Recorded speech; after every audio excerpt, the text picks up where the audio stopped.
The ticket stub fell out of Eudora Hart's pocket on a Tuesday morning in April of 1882, and when she unfolded it with trembling fingers, she discovered that someone had already paid her way to a life she had not yet agreed to live.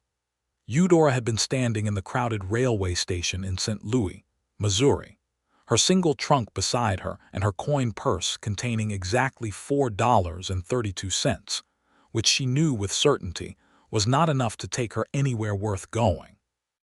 She had been staring up at the chalkboard listing departures, studying destinations with the quiet desperation of a woman who had run out of options in the city she had called home for 26 years.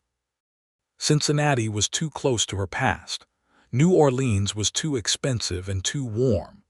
Denver, Colorado, listed in white chalk at the very bottom of the board, had drawn her eye simply because it sounded like the edge of something, the edge of the world, maybe, or the edge of the woman she used to be. She had reached into her coat pocket to count her coins one more time, and that was when her fingers closed around the ticket. A single ticket pre-purchased with her name written plainly on the passenger manifest slip tucked inside the fold. Miss Eudora Hart, destination, Calla Springs, Colorado Territory. Departure, Tuesday, April 11, 1882. Paid in full. She turned the ticket over twice, as if the back of it might offer some explanation. There was no note attached, no signature anywhere on the document, only the official stamp of the Union Pacific Railroad Company and her name in someone else's handwriting, a strong, slightly tilted script that looked as though it belonged to a person who spent more time outdoors than sitting at a writing desk. Eudora looked around the station. The great domed hall was full of travelers and porters and pigeons that had nested somewhere high in the iron rafters. Nobody was watching her in particular. Nobody stepped forward to explain themselves. The clock on the wall above the ticket windows showed 7 minutes before 8 o'clock, and the departure board listed the Denver-bound train leaving at 8:15. She made the decision in the space of a single breath. Whatever this ticket was, wherever it had come from, Calla Springs, Colorado, was still a place she had never been, and that was more than she could say for every other location she had considered this morning. She picked up her trunk and walked toward the platform, and when the conductor took her ticket and verified her name against the passenger manifest without a single question, she allowed herself to believe that something in the universe had finally decided to take her side. The life Eudora was leaving behind in St. Louis was not dramatic in its ending. There had been no single catastrophic moment, no fire or scandal or death. It had simply worn away, like river stone, until one morning she had looked in the mirror above her wash basin and not recognized the woman looking back. She had spent 4 years working as a seamstress in the garment district, in a shop owned by a woman named Mrs. Cathcart, who paid fair wages but kept the workrooms cold and the hours long. She had spent those same 4 years quietly loving a man named Arthur Fenwick, who worked at the bank 2 streets over and who had told her, with great gentleness and even greater cowardice, that his family would not accept a woman without proper connections or a dowry of any significance. Arthur had married a cotton merchant's daughter in January, and Eudora had attended the wedding because she had sewn the bride's dress herself, and that particular cruelty had belonged to Mrs. Cathcart, who had not known what she was assigning.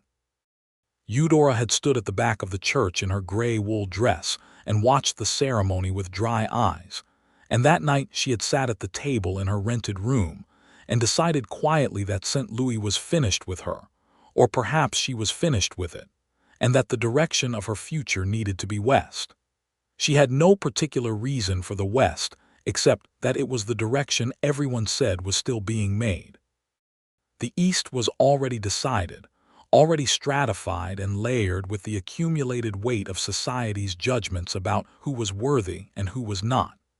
The west, or so she had read in the newspaper accounts and the illustrated magazines, was still being argued over.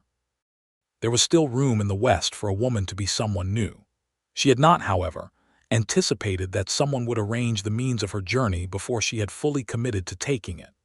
The train moved out of St. Louis at 8:17, 2 minutes behind schedule, and Eudora settled into a second-class compartment with her trunk wedged beneath her seat and a window that showed her the Mississippi River first, wide and brown and indifferent, and then the spreading flatlands of Missouri rolling past.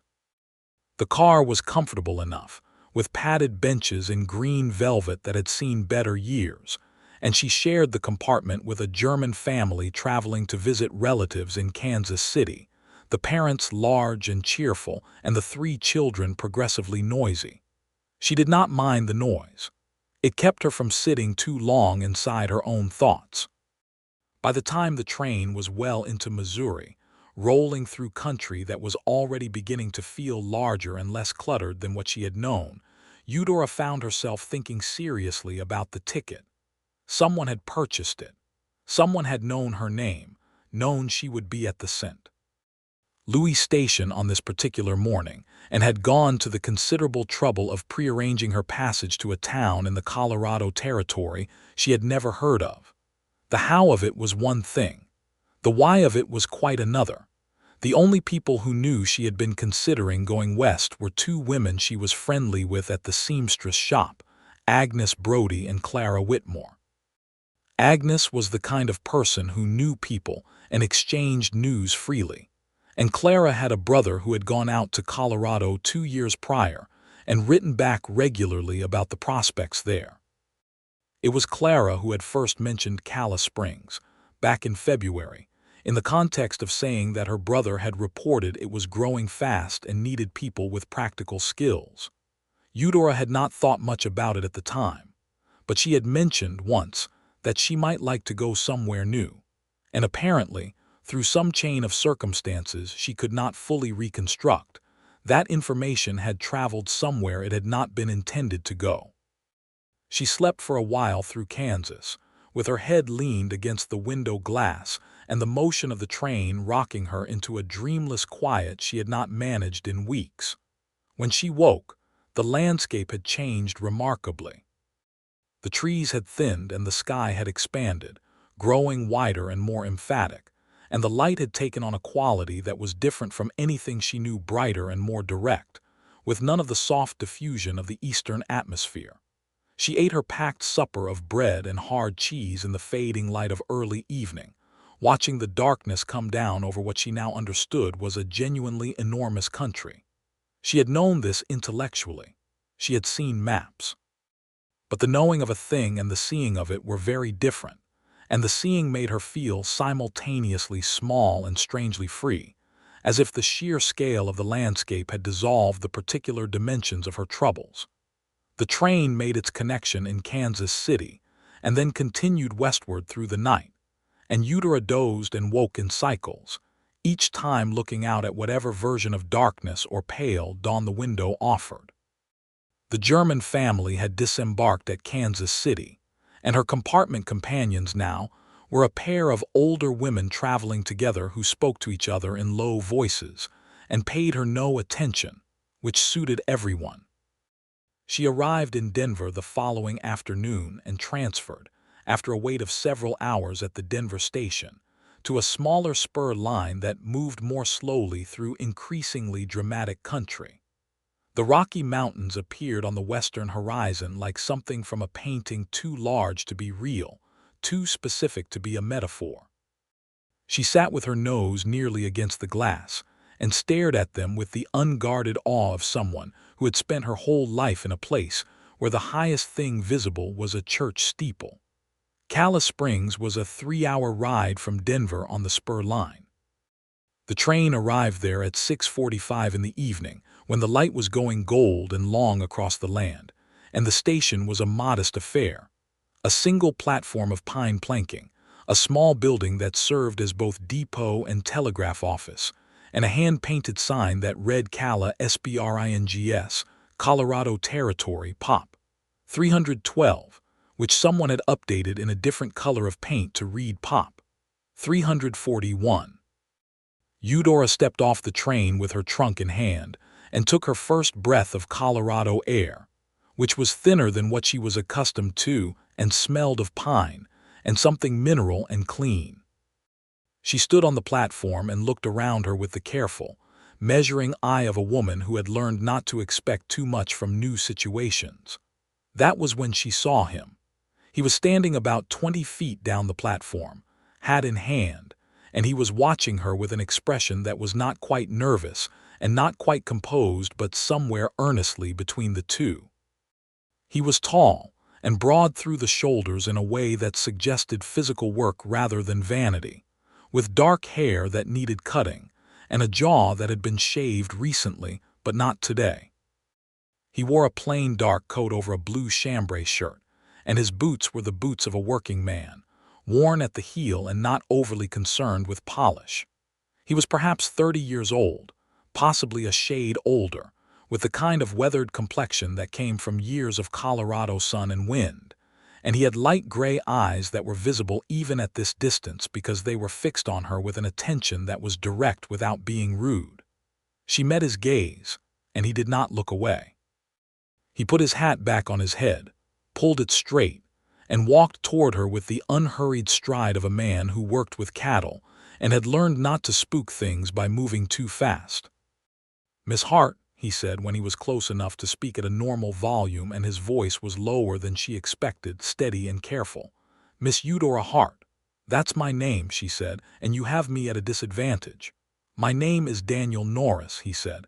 "I have a ranch about 6 miles east of town. I'm the one who bought your ticket." The directness of it startled her. She had been expecting something more circumspect, more layered. "You bought my ticket," she said. "I did," he said. He was not apologizing for it, but he was not bragging about it either. He held his hat brim in both hands and looked at her with those gray eyes and waited. "That is an extraordinary thing to do for a stranger," Eudora said. "I'm aware of that," Daniel Norris said. "And I owe you a full explanation, which I'll give you if you're willing to hear it. But first, can I carry your trunk? And there's a decent dining room at the hotel in town. You've been traveling 2 days. You must be hungry." She was hungry. She was also deeply uncertain. But she was standing on a train platform in a town of 341 people in the Colorado Territory, and the man in front of her had paid for her to be here. And the explanation for that was going to be more interesting than anything else she was likely to encounter tonight. She looked at him steadily. "You may carry the trunk," she said. "I'll hear your explanation, and then I'll decide what to think of you."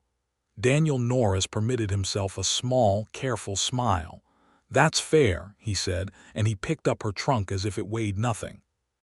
They walked off the platform into the main street of Calla Springs, which was a proper town street with false-fronted buildings on both sides.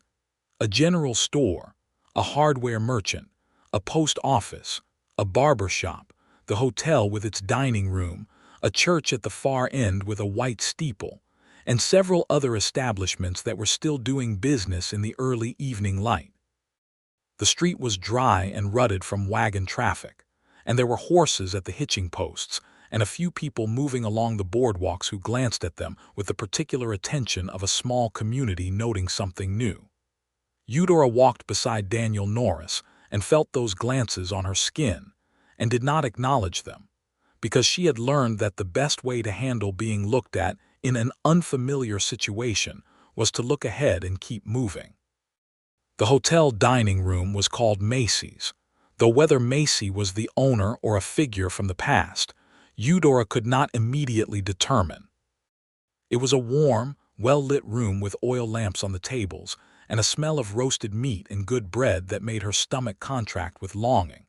A girl of perhaps 16 brought them menus written on a chalkboard that a waiter carried from table to table, and Eudora ordered the roasted chicken and potatoes and a cup of strong coffee, and Daniel ordered the same, and then he put his hat on the table beside him and looked at her. "I'll start at the beginning," he said. "Please," she said. He told her that he had come to Colorado from Texas 6 years prior, after spending 3 years on cattle drives up the Kishom Trail following the end of the war between the states, during which he had been too young to serve, but old enough to understand what it had cost. He had come to Colorado with modest savings and a good horse, and the intention of building something permanent. He had purchased land east of Calla Springs with backing from a cattle company in Denver, had built a modest house and a proper barn, and had spent 5 years growing his herd to the point where he now ran close to 800 head of cattle on 400 acres of leased and owned range. Eudora listened to this and noted that he told it without flourish. He was not trying to impress her with the inventory of what he had built. He was simply establishing the context for what he was about to say. "The ranch is going well," he said. "I have 2 hands who have worked for me 3 years and know the land. The house has 4 rooms and a proper kitchen. The well is good. There's a vegetable garden that hasn't had anyone tending it since the fall." He paused. "I am 31 years old, and I have been in this territory long enough to understand that the kind of life I want to build requires something more than cattle and land to give it any real meaning." "A wife," Eudora said plainly. "Yes," he said without flinching from the word. "A wife, someone to share the life. I'm not looking for a housekeeper, Miss Hart. I want a partner in the full sense of the word." The food arrived and they paused while the waiter set it down, and Eudora discovered that hunger was a powerful equalizer and that the roasted chicken was excellent, and she ate for a few moments before asking the question she had been holding in reserve. "You have not yet explained how my name came to be on that ticket." Daniel picked up his coffee cup and held it. "Clara Whitmore's brother is Tom Whitmore. He works at my neighbor Henderson's ranch, and he and I play cards some Friday evenings in town." Tom talked about his sister back in St. Louis. He talked about her friend, the seamstress, who had mentioned wanting to go west. He said she was practical and capable and honest, and that she'd had a rough spell but wasn't the kind of woman who let rough spells break her. He set the cup down. "He described you in enough detail that I thought about it for 3 weeks before I did anything." "And then you bought a train ticket," Eudora said. "I bought a ticket and had Tom get it into your hands without telling you where it came from," Daniel said. "Which I am aware, sitting here now and looking at you, was a poorly reasoned plan. I thought it gave you freedom. You'd have a ticket and could choose to use it or not use it with no obligation and no embarrassment. I didn't account for how unsettling it might be to not know the origin of it." He paused. "I'm sorry for that part." Eudora studied his face across the lamplit table. It was an honest face. She had looked at enough faces in 26 years to know the difference between honesty and its performance, and this was the real thing. The kind of honest that was occasionally uncomfortable because it did not dress itself up. He was watching her with those gray eyes and waiting again, which she was coming to understand was a habit of his. "You arranged for a woman you had never met to travel 1,500 miles, she said, on the basis of a description from a card-playing acquaintance." "Yes," he said, "and you're telling me this to my face without pretending it's an ordinary thing to have done." "It's not an ordinary thing," he said. "I know that, but this is not an ordinary situation. People come west every week looking for something new. I simply tried to make the journey easier for someone who might be looking." "And if I had stepped off that train and been entirely the wrong person?" Eudora asked. "If Tom Whitmore had described me inaccurately, if I had been unpleasant or dishonest or simply not interested?" "Then I would have made sure you had a room at the hotel and put you back on the train to Denver with enough money to get wherever you wanted to go next," Daniel said. "I would have lost the cost of a ticket and learned a lesson about impulse." Eudora set down her fork. She looked at him for a long moment, and something in her chest did a quiet, unexpected thing that she did not immediately name. "Mr. Norris," she said, "I am not a mail-order bride. I have not agreed to marry you. I have agreed only to hear your explanation, which I have now heard." "I know that," he said. "Good," she said. "Then let me be equally direct with you. I left St. Louis because I had nothing left there that was worth staying for. I came west because I wanted something different. I used a ticket I found in my pocket because I was out of options and it seemed like the universe was suggesting a direction." She paused. "You are a stranger, a very direct and somewhat eccentric stranger who bought a railway ticket for a woman he had never met. I'm not going to marry you on the basis of a dinner and an explanation, no matter how honest you are." "No," he said. I wouldn't expect that. But, she said, and the words sat between them with weight, I am in Calla Springs with a trunk and $4 and the skill to sew a hem any direction you name. I am practical, I am not fragile, and I am willing to be introduced to this town and find my own way in it if someone can point me toward what it needs. Something shifted in his expression. It was not relief exactly, but it was in the same neighborhood. The general store owner's wife has been looking for someone to help with alterations and dressmaking since the fall, he said. Mrs. Aldridge. She'll give you fair pay and she's a decent woman. The hotel has rooms for $3 a week. That will nearly empty my coin purse, Eudora said. I know, he said. I can advance you the first week's room from what I owe you for the discourtesy of the ticket situation. Eudora almost smiled at the way he phrased it. The discourtesy of the ticket situation. I will accept 1 week's advance, she said. No more. Understood, Daniel said. They finished their dinner and walked out into the Colorado night, which was cleaner and colder than any night Eudora had experienced in St. Louis, with a sky so thick with stars that it looked like someone had spilled salt across black velvet. She stopped on the boardwalk for a moment and looked up at it. You don't see the sky like that in the city, she said, and it came out softer than she intended. Daniel stood beside her and looked up too. No, he said, you don't. He walked her to the hotel, arranged the room, and left her at the foot of the stairs with his hat held respectfully in his hands. Miss Hart, he said, I hope Calla Springs treats you well, and I hope I haven't given you a reason to think poorly of this place before you've had time to know it. You have given me a great deal to think about, she said, which was true and avoided commitment in either direction. Good night, Mr. Norris. Good night, he said, and he walked back out into the Colorado dark, and she watched through the hotel window as he untied his horse from the post outside and swung up into the saddle with the easy, practiced movement of a man who had been doing it all his life, and then he rode east down the main street and was gone. She sat on the edge of the hotel bed that night with her hands in her lap and tried to organize what she thought about Daniel Norris. He was, at minimum, a man of unusual initiative and unusual honesty, which was a combination she had not previously encountered. He had done something presumptuous and acknowledged it without diminishing it. He had laid his intentions bare without making them a demand. He had offered practical help without making her feel that she owed him anything in return. She had never met Arthur Fenwick's equal in terms of social grace, but Arthur's social grace had turned out to be a surface with nothing behind it. Daniel Norris had very little social grace at all. What he had instead was something more interesting, a quality of straightforwardness that was almost startling in its completeness, like looking at a landscape with no fog. She was not in love with him.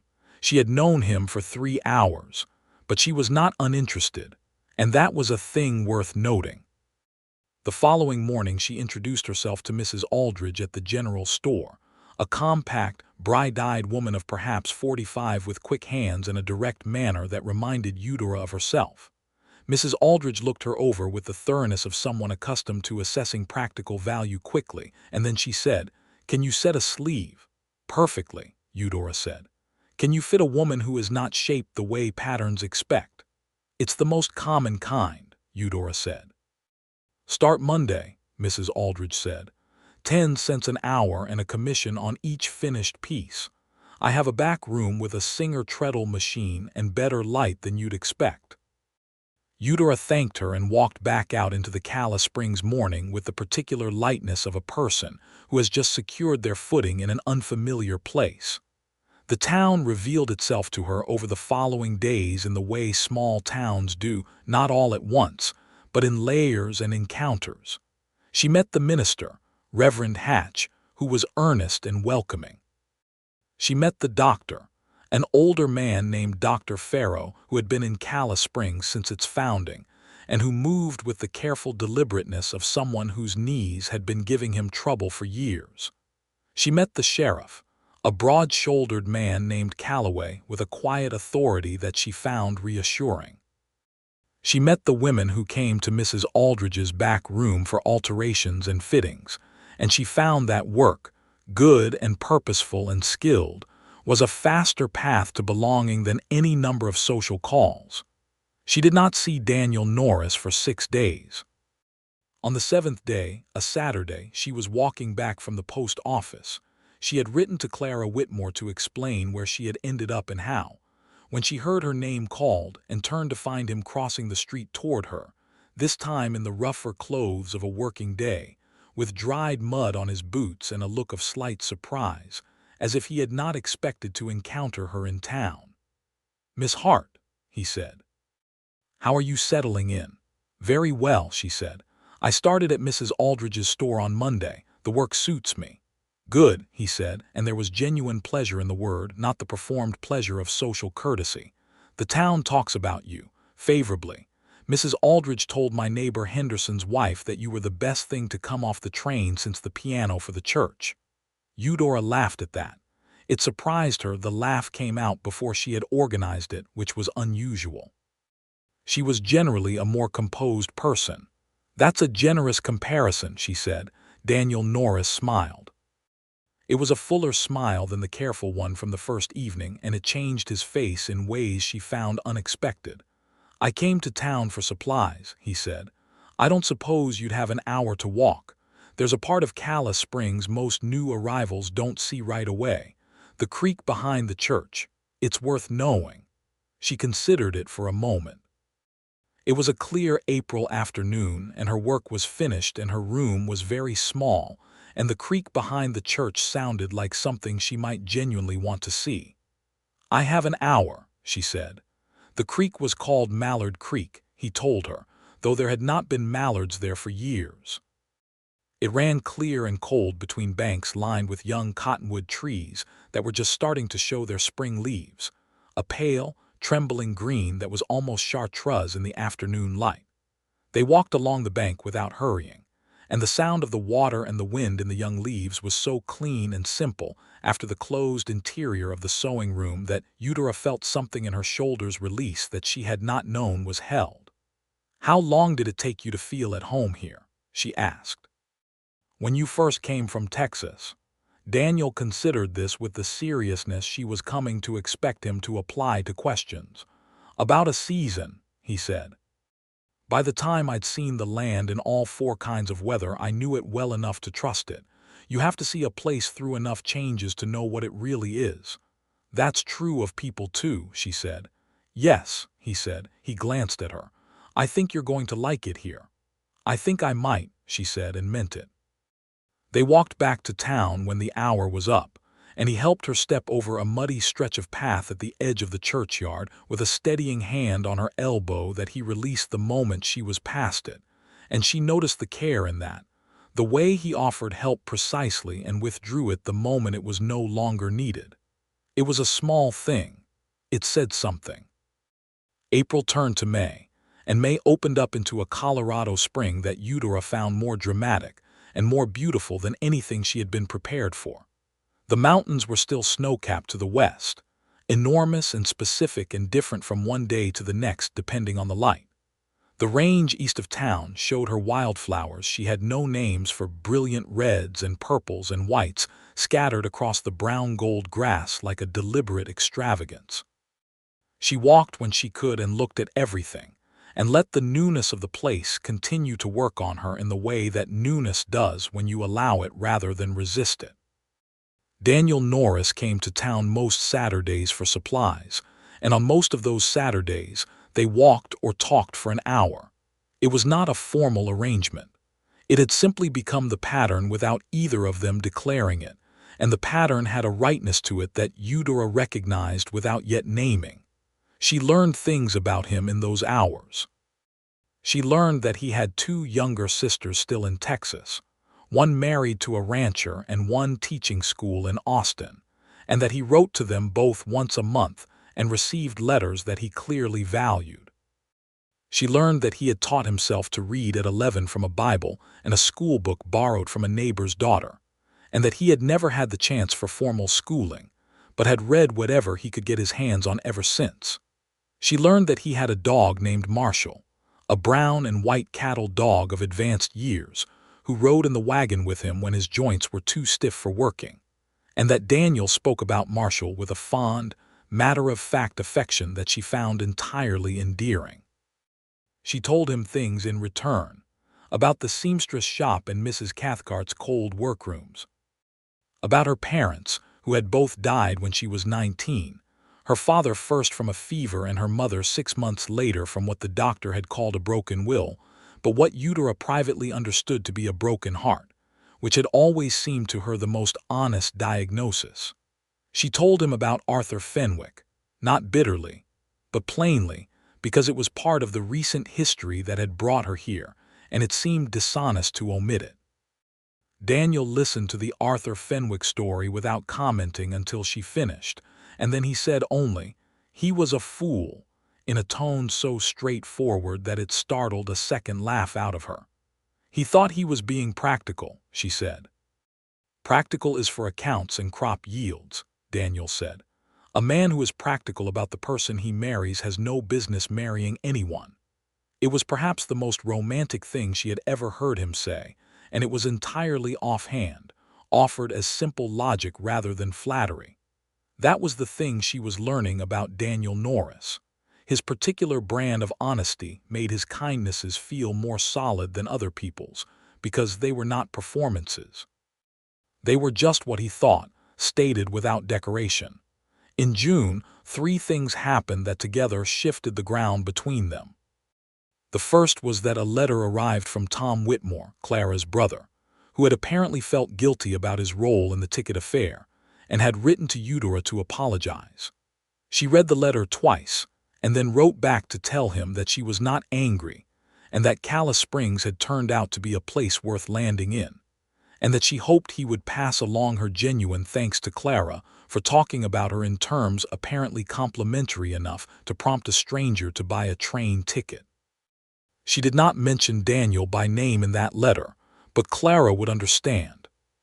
The second thing was that there was a dance at the Grange Hall on the first Saturday in June, which was a regular social event for the town and the surrounding ranches, and Daniel asked her formally and in advance if she would accompany him, which she understood to be a declaration of a kind that Calla Springs would read with the same clarity she did.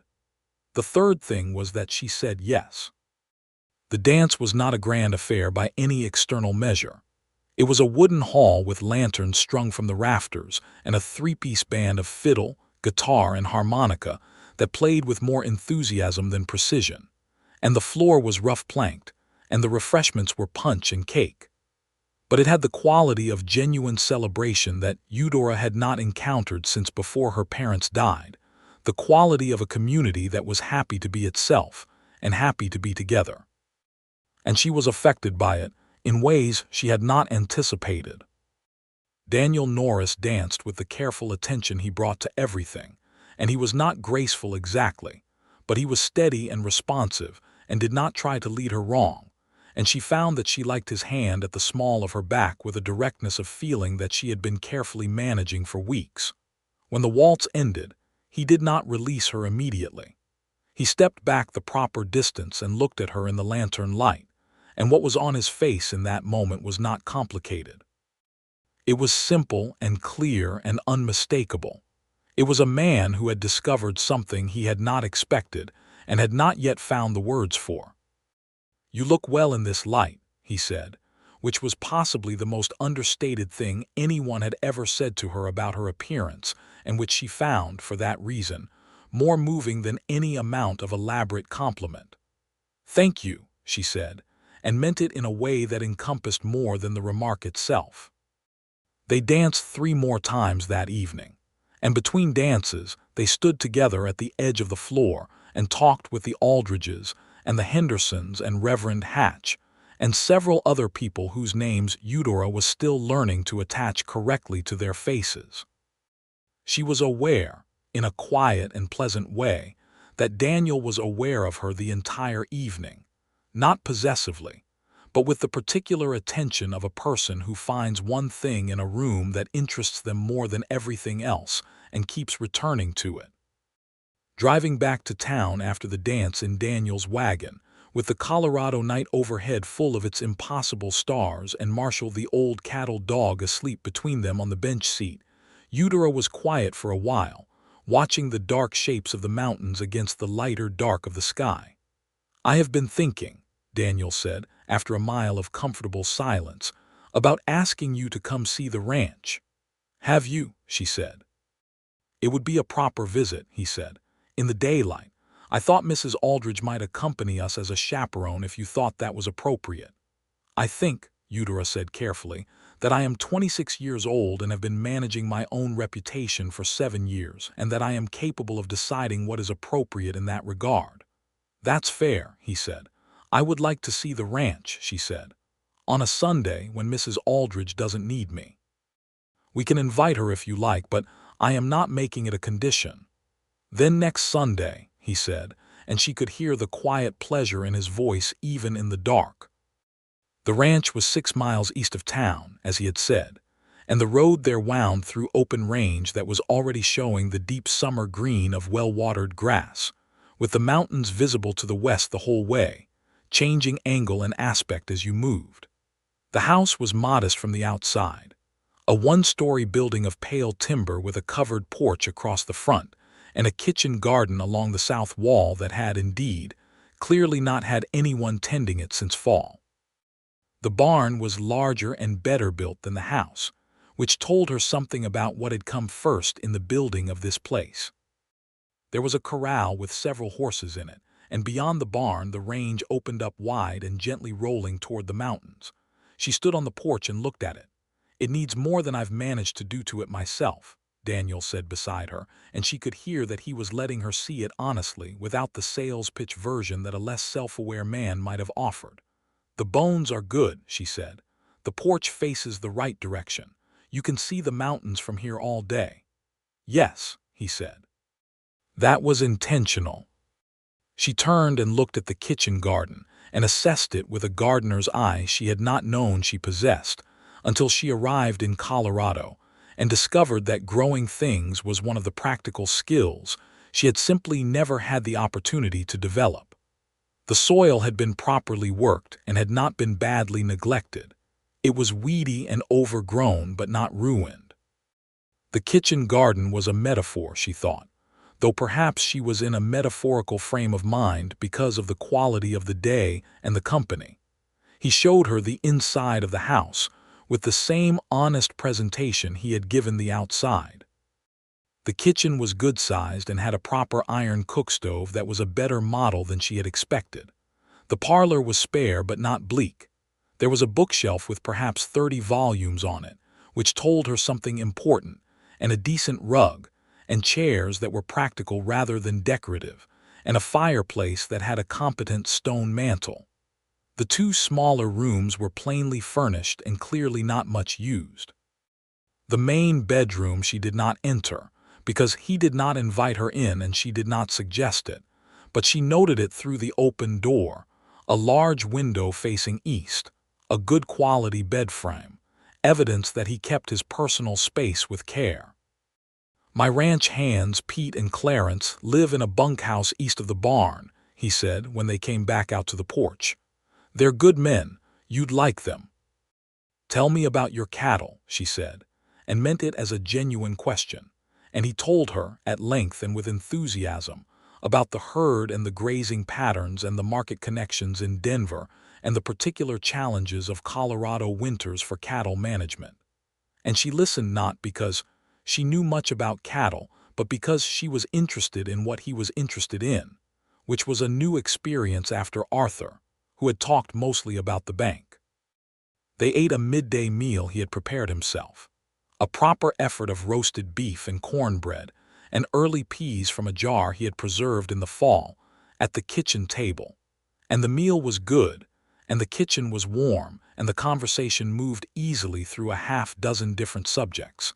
And at some point during the meal Eudora understood with a clarity that required no hedging that she had fallen in love with Daniel Norris. It was not the dramatic, destabilizing love she had thought she felt for Arthur Fenwick, which she now recognized had been more about loneliness and proximity, and the general human desire to be chosen by someone. This was different. This was the quieter, more structural kind of love, the kind that is built on accumulated knowledge of a person, on their habits and their honesty and the particular way they listen, on three-piece band dances and creek walks, and the view from a ranch porch in Colorado June light. It was the kind of love she thought she might actually trust. She said none of this at lunch. She was not ready to say it, and she was not a person who said things before she was ready. But she held it carefully in her chest on the drive back to Calla Springs that evening, and she looked at the mountains going gold in the late light and felt, for the first time in years, genuinely hopeful about the future. The summer moved forward with the particular generosity of Colorado summers at altitude, warm days and cool nights and light that lasted longer than anywhere she had been before. She worked at Mrs. Aldridge's and became, quietly, the woman people came to when they had something that needed to be made or remade or fitted properly. She joined a small Bible study group that met Wednesday evenings at the church, not so much for devotional reasons as for the social structure it provided and the women she met there. She tended the hotel window boxes, which the hotel owner had mentioned were not thriving, and discovered that she had a genuine talent for growing things. Daniel came to town every Saturday and sometimes midweek when business brought him in, and they walked and talked and occasionally had supper at Macy's, and the town of Calla Springs watched them with the benevolent attention of a community that was rooting for them, which Eudora chose to find endearing rather than intrusive. One Wednesday evening in late July, returning from Bible study, she found Daniel's wagon outside the hotel. He was sitting on the bench seat with his hat on and Marshall asleep beside him, and he looked like he had been there a while. "You don't usually come in midweek," she said, stopping on the boardwalk. "I know," he said. He climbed down from the wagon. He looked, for the first time since she had known him, slightly uncertain about something, and the uncertainty was so unlike his usual quality that it stopped her entirely. "I need to say something to you," he said. "I've been trying to work out the right way to say it for 3 weeks and I haven't managed to find a right way, so I'm going to say it directly." "All right," she said. The evening was warm and the street was mostly quiet and the stars were beginning. "I love you," he said. "I know we have known each other 3 months, and I know that is not a long time. I know I started this in a way that was unorthodox and that you came here on your own terms and have made your own place here without any help from me. I am not saying this to put pressure on anything or to rush anything. I am saying it because not saying it has become dishonest, and I don't want to be dishonest with you." Eudora stood on the boardwalk in the Colorado evening and looked at Daniel Norris, who was standing in the street below her with his hands at his sides and his expression open, and a little vulnerable in the way that honest declarations tend to make a person look. She stepped down off the boardwalk so they were on the same level. "I know," she said. His expression shifted. "You know, I've known for some time," she said. "I was waiting to be ready to say it back." "And," he said quietly. "I love you," she said. "I love the way you listen and the way you cook and the view from your porch and the fact that you have 30 books on your shelf and your dog is called Marshall and you bought a stranger a train ticket because someone told you she was honest. I love you, Daniel." He let out a breath that was not quite a laugh and not quite a sigh, but was somewhere between the two. And then he reached out and took her hand with the same careful, precise gesture she had noticed the first time in the churchyard, and held it. Just held it, standing in the Calla Springs street in the evening while the stars came on overhead. "I would like to ask you to marry me," he said. "Not tonight. I think tonight is for this." He meant the holding of hands and the saying of the thing. "But soon." "Soon," she agreed. He asked her 3 weeks later, on a Sunday afternoon on the ranch porch with the mountains in the background and Marshall at their feet, and the kitchen garden she had been helping him tend showing its first signs of real recovery. He asked plainly, without a prepared speech, with only a ring that had belonged to his mother, a simple gold band with a small garnet set in it, held in his work-roughened hand. He told her that he wanted to build a life with her, not in a poetic sense but in the literal, daily, physical sense of the word, and that he thought they were well suited for the particular challenges of building something lasting in this particular place. She said yes with the same plainness he had asked.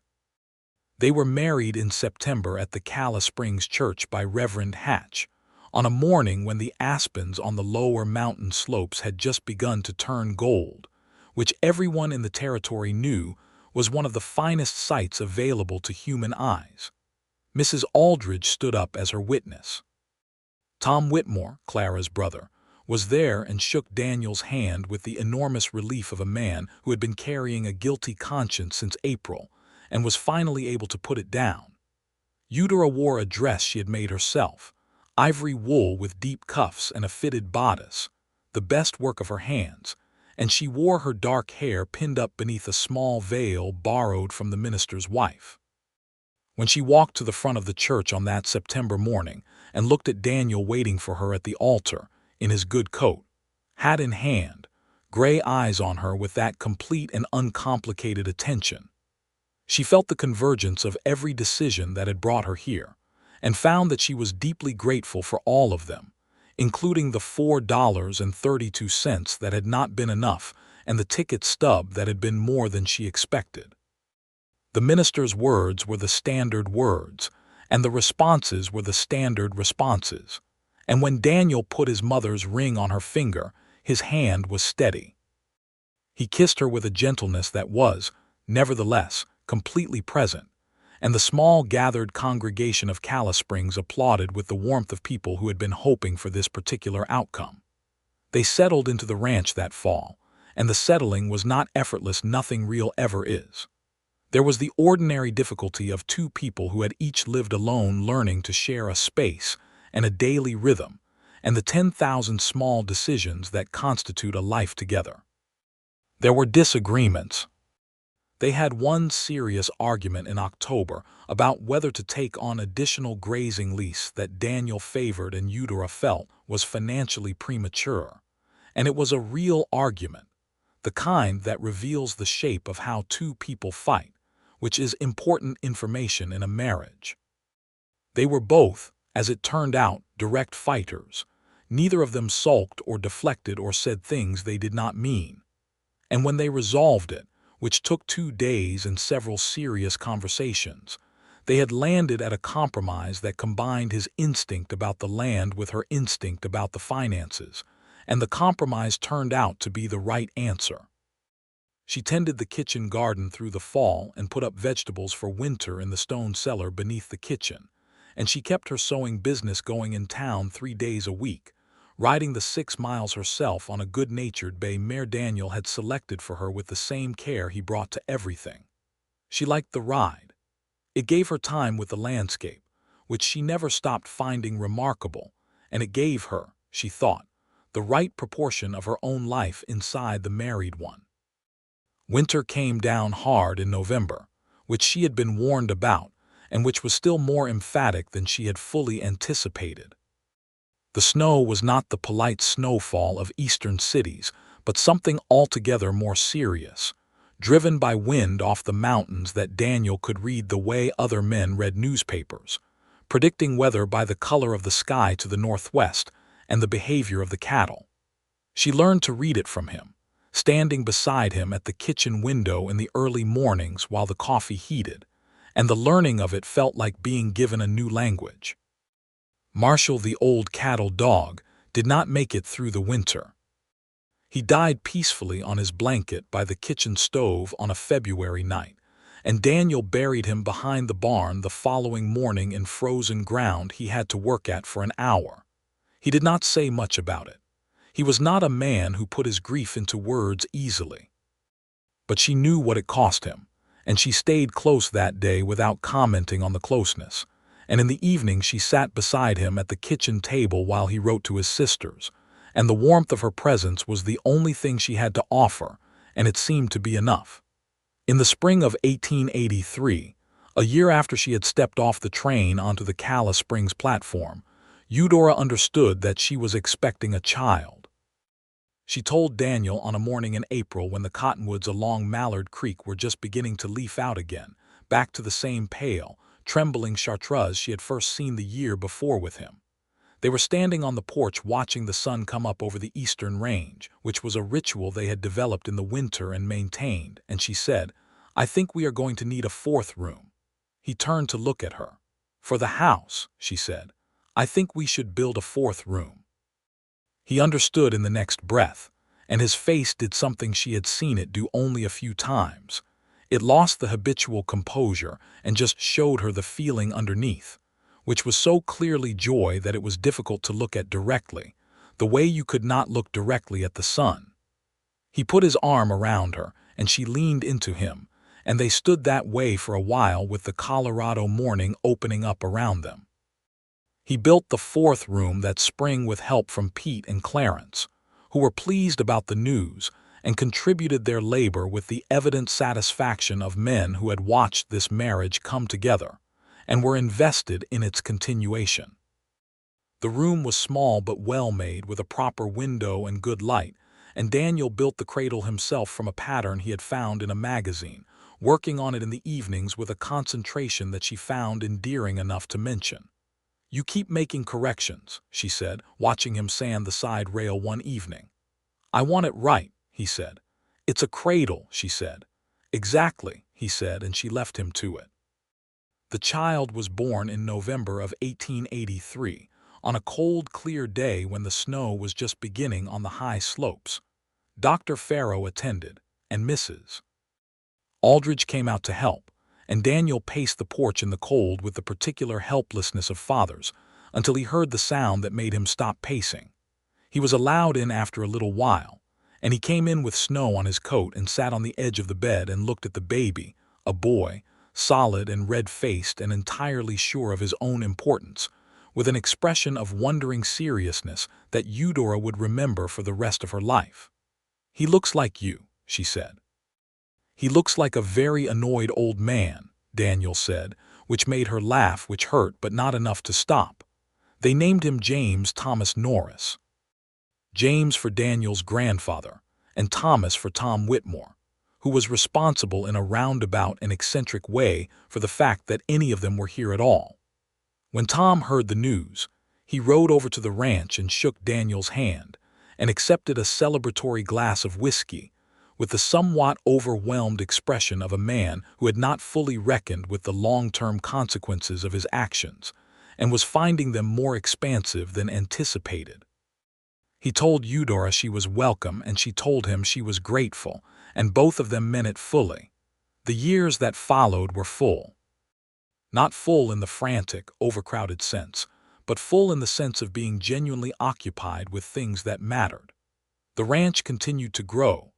Daniel took on the additional grazing lease in the fall of 1884, when the finances were ready for it in the way Eudora had assessed, and he expanded the herd the following spring, and began a regular contract with a Denver buyer that provided stable income and made the winter planning simpler. She kept her sewing work in town, which she had no intention of giving up because it was hers in the specific way that the ranch was specifically Daniel's, though she cared about the ranch deeply, and she knew he cared about her work in town.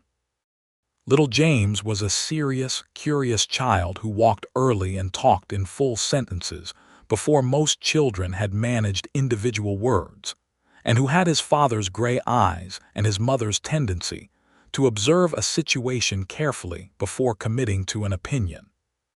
He followed Daniel around the ranch from the moment he could keep up, and Daniel taught him horses and cattle and weather reading and everything else a boy needed to know on a Colorado ranch, with the same patient specificity he brought to everything.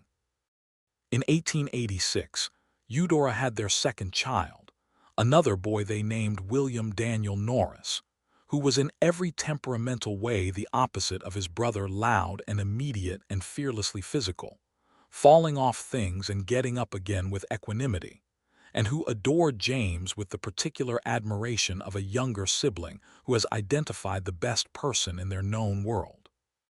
And then in 1888, a girl arrived, a leaner Margaret Norris, with Eudora's dark hair, and a personality so definitive from the very first that everyone who met her immediately understood that she would eventually run whatever room she entered. Daniel looked at this daughter and loved her with a completeness and simplicity that Eudora found beautiful to witness. And Alina from her earliest age clearly understood that her father would give her anything she asked for within reason, and was judicious enough in her asking that this never became a problem.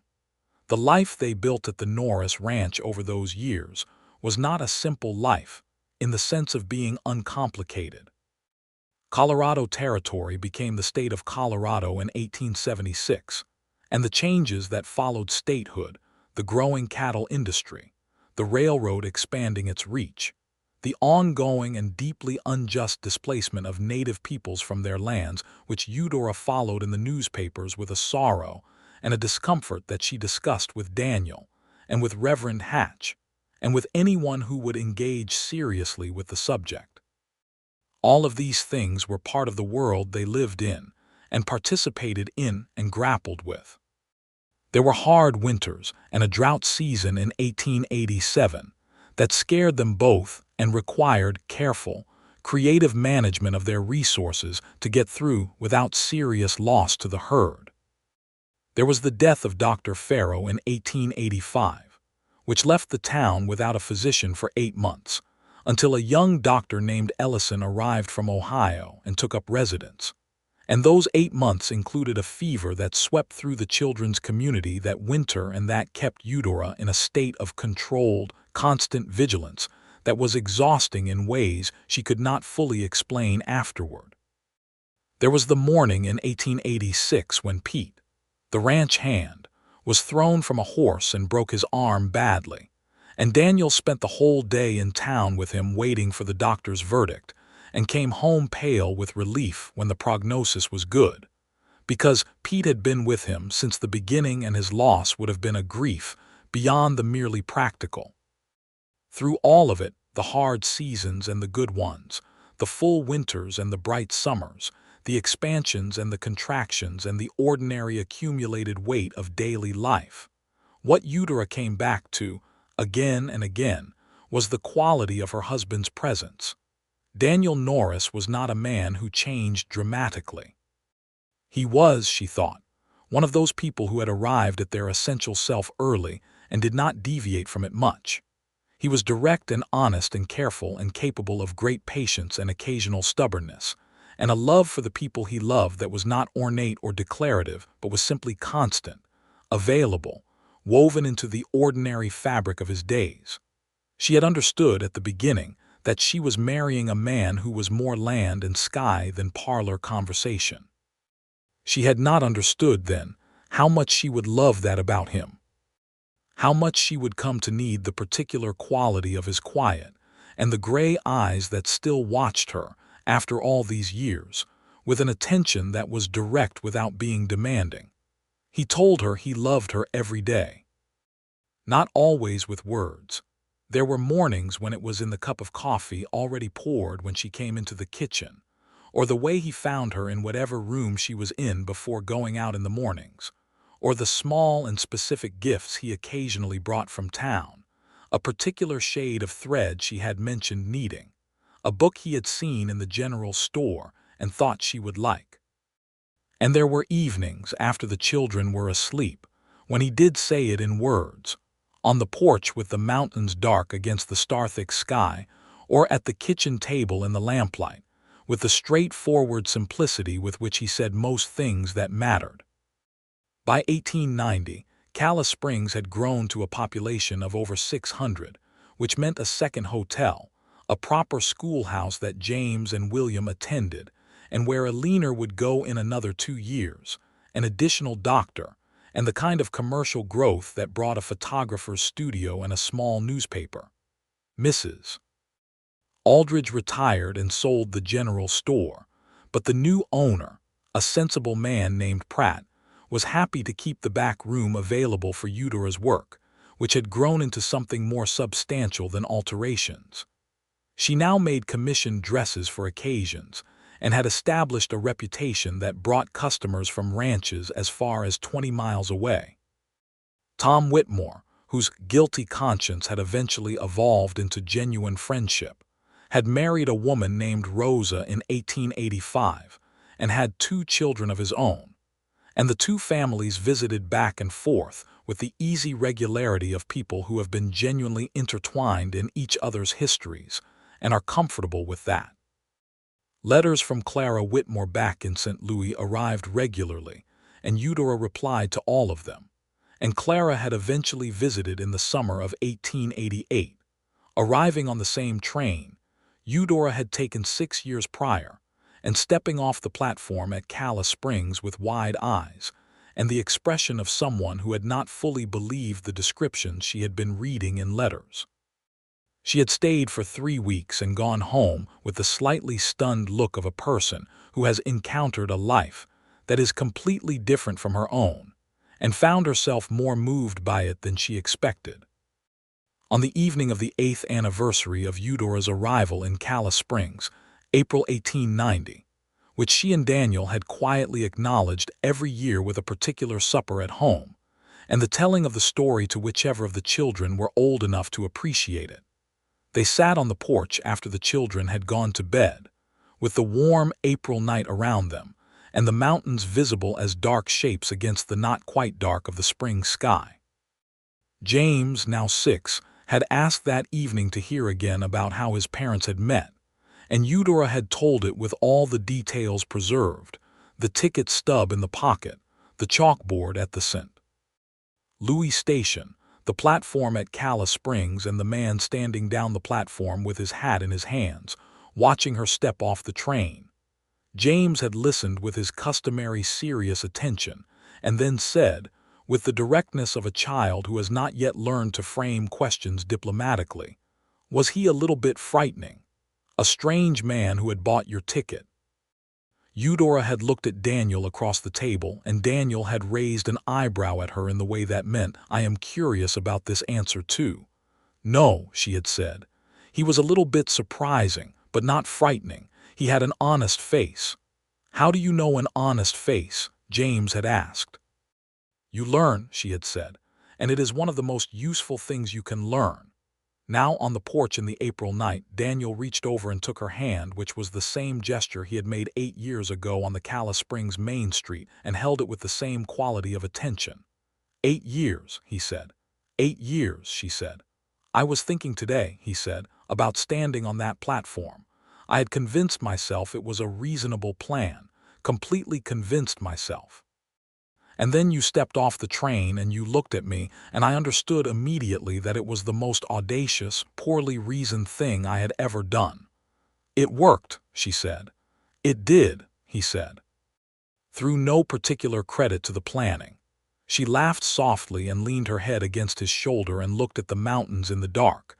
The aspens would be weeks from turning again. The kitchen garden was planted and coming in. In the barn, the horses were quiet. The children were sleeping. The ranch was everything he had said it could be, and more than she had known to want. And beside her was the man who had bought her a train ticket with more hope than strategy, and had been standing on the platform waiting when she arrived, hat in his hands and honesty plain on his face. "Do you regret it?" she asked, not because she needed to ask, but because she liked to hear him answer. "Every morning when I'm out before sunrise looking at all that needs doing," he said, in the dry tone that meant he was about to say the opposite. "And every other moment, not at all."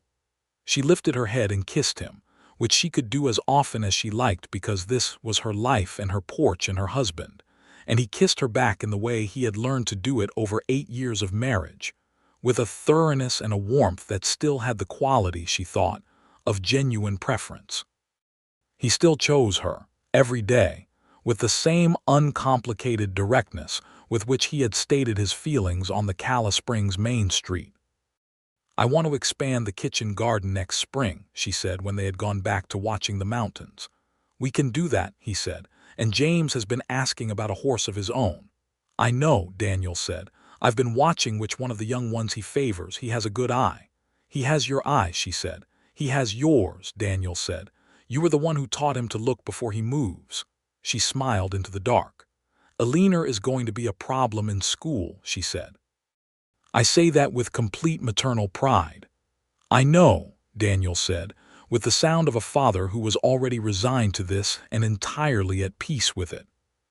Reverend Hatch mentioned last week that she had corrected his scripture quotation in Sunday service. "She was right," Eudora said. "She was absolutely right," Daniel said. "That doesn't make it a simple situation." "No," Eudora agreed, "but it makes it an interesting one." They sat that way for a long time, talking and being quiet in the alternating rhythm that was one of the particular gifts of a long marriage. The knowledge that silence between people who love each other is not empty, but is simply another form of presence. The night deepened and the stars moved overhead in their slow arc, and the mountains stayed exactly where they were, enormous and enduring, the same mountain she had seen for the first time from the train window 8 years ago, and had not been able to stop looking at since. She thought about the woman she had been in that St. Louis station, the one with $4.32 and a coin purse and a trunk, staring up at a departure board and looking for a direction. That woman had been capable and resilient and honest in her own right, and had never fully disappeared. She was still in here, still present, still the one who had decided in the space of a single breath to use an unknown ticket and go somewhere new. The difference was that she was no longer making those decisions alone. She was making them in partnership with a man who bought train tickets for strangers on the basis of hope and the honest reporting of a card-playing acquaintance, and who had turned out to be, improbably and completely, the right person. The right person was not always who you expected. Sometimes they were standing on a platform in a frontier town, holding a hat in their hands, with gray eyes and an honest face, and the particular quality of stillness that belonged to a man who had built something real in a hard place and understood what it cost and what it was worth. William's voice called from inside the house, something about a bad dream, and Daniel stood up from the porch chair with the unhurried efficiency of a parent who had done this many times and went inside to handle it.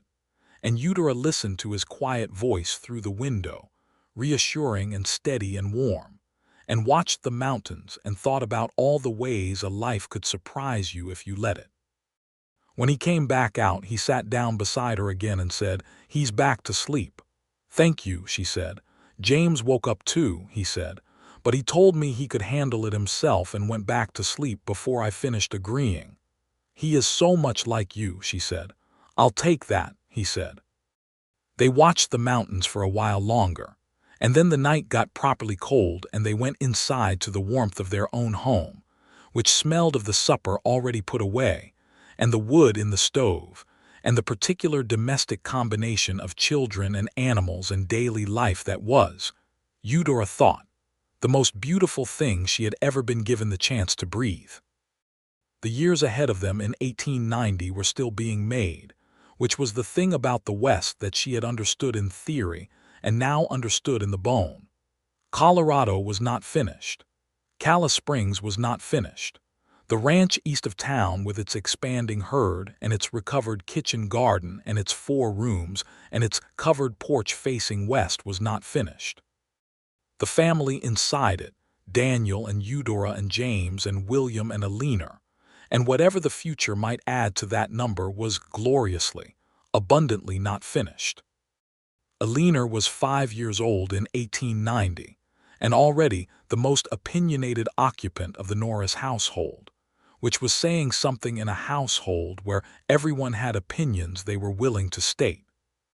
By the time she was old enough to understand the full story of how her parents had come together, the ticket, the platform, the hat held in both hands, the first honest dinner at Macy's dining room, she would tell it to people with the particular pride of a child who knows that their family's beginning is a good story. And it was a good story, Eudora thought. It was probably a better story than most. Not because it had been without difficulty, or because everything had fallen into place without effort, but because it was entirely true, and because it had started with one person deciding, on the basis of hope and honest information, that another person was worth knowing and being right. The ticket stub from April 1882 was kept in the drawer of Daniel's writing desk in the parlor, folded inside the letter that Tom Whitmore had eventually sent apologizing for his role in the arrangement. Eudora had found both of them there one afternoon several years into the marriage while looking for a pen, and she had stood in the parlor reading the letter she had already memorized and looking at the ticket stub she had not seen since that first day in St. Louis, and she had felt the same quiet, profound sense of gratitude she had felt on the September morning. She had walked to the front of the Calla Springs church and found Daniel waiting. She had put them both back in the drawer without saying anything about having found them. She did not need to say anything. What they represented was already lived, already woven into the daily texture of her days and his. The ticket stub was only the beginning of the story. The story was the life was theirs. On a spring morning in 1891, a year after that anniversary evening on the porch, Eudora sat at the kitchen table writing a letter to Clara Whitmore while the breakfast things dried on the rack and the sound of the boys, James, now 7, William, now 5, playing in the yard came through the open window, and Eudora sat beside her with a piece of paper and a pencil, practicing her letters with the focused determination of a child who had decided she would learn to write properly before anyone told her she was too young. Daniel came in from the morning work smelling of horses and Colorado air, poured his coffee, and sat down across from them. He watched Eleanor's pencil move across the paper for a moment, and then he looked at Eudora and she looked at him, and the thing that passed between them in that look had no particular name and did not require one.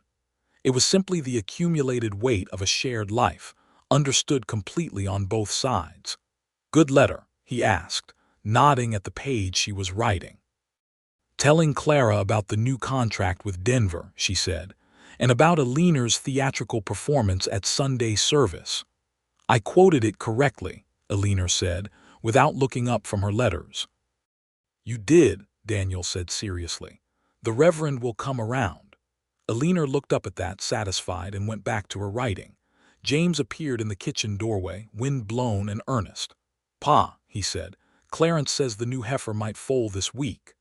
"Calf," Eudora said, "and come wash your hands," almost simultaneously, and James disappeared back into the yard to wash at the pump, and Daniel finished his coffee and stood up and looked at her one more time on his way back out. "I'll be back by noon," he said. "I'll have dinner ready," she said. He touched her face briefly, a familiar and unhurried gesture, and went out into the morning, and she listened to his boots on the porch boards and then in the yard, and the sound of his voice carrying to Clarence, and turned back to her letter. Outside the window, the Colorado sky was the particular deep blue that came in spring when the air was clear all the way to the edge of everything, and the mountains to the west were white-capped and exact and enormous. And Eudora Hart Norris finished her letter and folded it and set it aside and looked at the morning for a long, quiet moment, with her daughter drawing letters beside her and her son's voices from the yard and her husband's voice from the barn. And the kitchen warm and the coffee good, and the life she was living full in every direction she looked. She had been 26 years old in a train station in St. Louis with $4 and a coin purse and a ticket stub she had not put there, trying to decide which direction might still have something worth going toward. The direction had been west. She had been right about that. Or someone had been right for her, in the way that the best kinds of help work not by removing the necessity of your own decisions, but by making sure that when you decide to move, there is somewhere worth arriving. She picked up her pen and started a new letter. This one to Daniel's sister in Austin, to tell her that Eleanor had her aunt's determined eyes and her uncle's honest face, and that they would, if the road were manageable, like to bring the children to visit before the decade was out. Outside, the spring moved through the ranch in long warm light, and the mountains stood exactly where they had always been, and the life was good. The life was full and real and completely, thoroughly theirs, and it would go on being so for a long time yet.